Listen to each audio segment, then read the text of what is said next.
On va sûrement retourner dans le fil du temps tout à l'heure, mais justement, Rachida, il y a tellement de questions qu'on peut soulever, ne serait-ce qu'en prenant conscience là, d'un paradoxe comme celui du crucifix à l'Assemblée nationale. Quel est le besoin de ce mouvement si on n'est pas prêt à enlever le crucifix au-dessus de l'Assemblée nationale, entre autres? Moi, je pense qu'à très court terme, si on remonte au vrai besoin, en 2007, quand la commission Taylor-Bouchard a été mise sur pied, le besoin, c'était d'encadrer les pratiques religieuses très orthodoxes, radicales, avec lesquelles les gestionnaires des institutions publiques ne savaient pas quoi faire. Et ça prenait des balises. Il y avait déjà des balises dans la jurisprudence, et Jean a tout à fait raison, puis nous sommes nombreux à l'avoir dit cette semaine. Les balises qui sont énoncées dans le document paru hier, à toute fin pratique, existent déjà dans la jurisprudence. Donc il est faux de dire que pour la première fois, il y a des balises, elles existaient déjà. Idem pour la définition des accommodements. Elle existait déjà, donc c'est un coup d'épée dans l'eau. Maintenant, le besoin, il était là. Encadrer les pratiques orthodoxes, parce qu'il ne faut pas oublier que beaucoup de pratiquants et de religieux, ça ne se voit même pas qu'ils sont croyants et pratiquants. Ils travaillent, ils exercent leurs fonctions en tout professionnalisme et en tout sens éthique.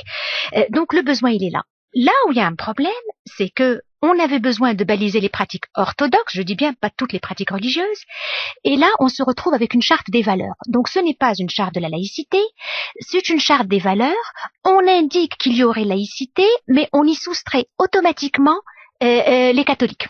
Le catholicisme, et en traçant une ligne disons à géométrie variable et un curseur qui bouge beaucoup entre le patrimonial et le religieux. Donc déjà on vient d'annuler et d'invalider l'idée de neutralité religieuse, puisqu'on y soustrait le crucifix et le catholicisme. Et dans le document d'hier, on se met à établir une hiérarchie historique. Le droit de retrait serait permis à des institutions qui auraient un caractère historique. Donc on établit une hiérarchie. Donc on exclut le catholicisme de la laïcité, donc c'est la laïcité pour les autres, mais on établit une hiérarchie entre les groupes religieux. Il est évident que ceux qui sont ici depuis plus longtemps vont être avantagés par rapport aux autres. Donc on n'est plus du tout dans le champ de la laïcité, et on n'est plus du tout dans le besoin original qui était de mieux baliser, de mieux encadrer les pratiques orthodoxes. Et je vais dire juste une chose, excusez-moi parce que c'est très important. Tout à l'heure, Guy Rochet disait les tribunaux ne reconnaissent pas les droits collectifs.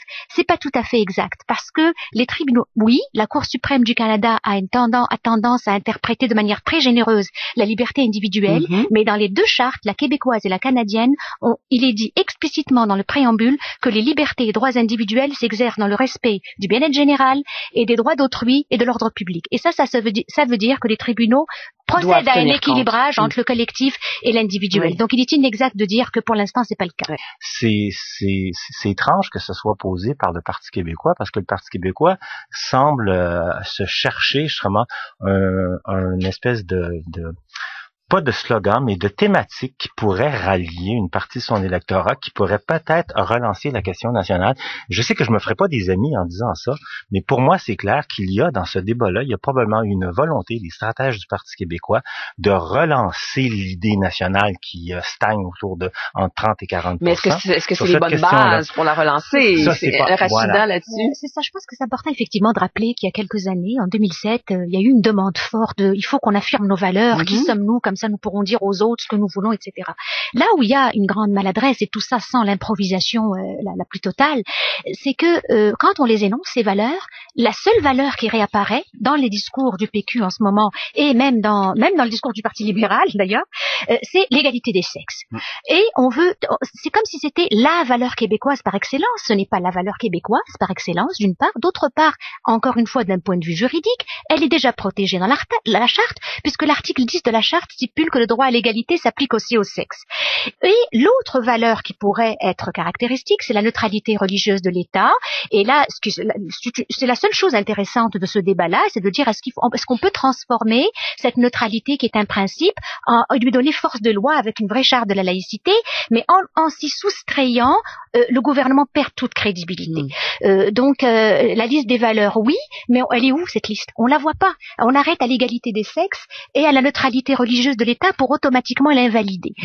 Donc c'est dramatique comme improvisation et comme partisanerie. On se fait beaucoup accuser du reste du Canada, de plusieurs éditoriaux et tout, de xénophobie. Est-ce que vous iriez jusque là, ou là il n'y a pas un danger d'escalade? Je ne pense pas qu'il y ait d'intention xénophobe. Il y a des effets d'exclusion. Donc il y a des effets, mais c'est pas une intention. Et là-dessus, je pense que c'est là que le débat va être difficile.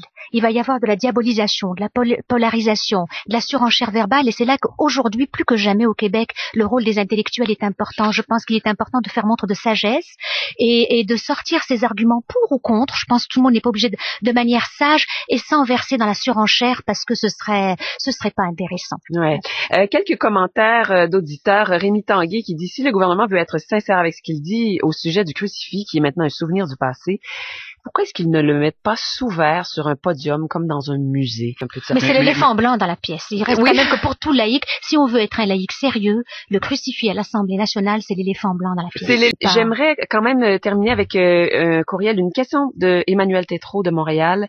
Elle dit qu'elle a pas fait sa tête complètement au sujet de la charte, mais elle se demande si pour certains individus forcés de porter le voile ou le turban par leur famille, cette charte ne serait pas une façon de se sortir de cette emprise.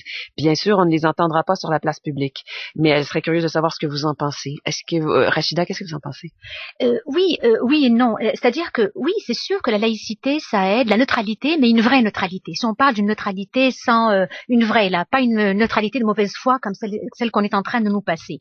Ça peut aider des gens à dire, écoutez, moi je veux travailler, puis moi je veux faire mes choix, mais de toute façon, la personne qui est influencée et influençable, elle n'est pas employée, elle est jeune, elle n'a pas l'âge du consentement, elle n'a pas je pense pas que si on veut contrer l'intégrisme religieux, et là je vais être très précise, l'intégrisme chrétien, juif, sikh, musulman, si on veut contrer l'intégrisme religieux, il faut être clair. Alors c'est une autre bataille.